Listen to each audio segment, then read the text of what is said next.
17-year-old Arkady lives on the streets, wherever he can find shelter. For the past few weeks, his home has been a cellar in this apartment block, and he hopes no one will force him to leave until winter is over. Arkady's living here secretly.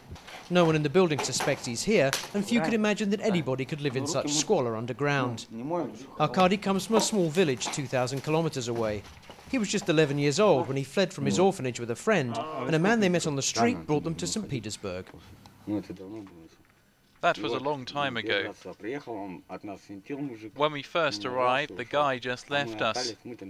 But we didn't know St. Petersburg, and since I didn't know how to get home, I stayed here.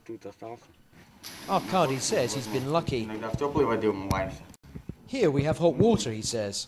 He can even manage a quick wash with some soap.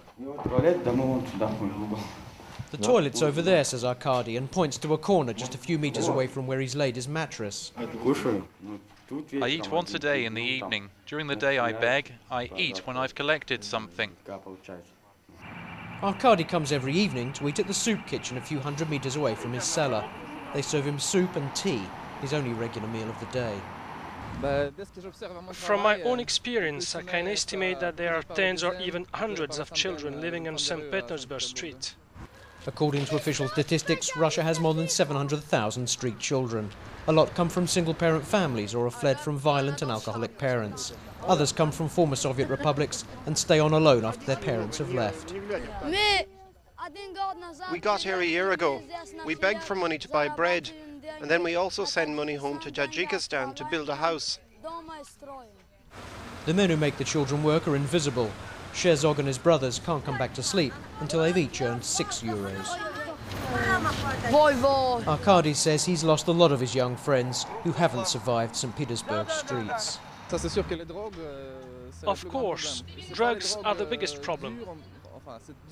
And it's not hard drugs, but glue which they sniff from bags and alcohol. Arkady says he doesn't take drugs, but he does smoke and drink vodka.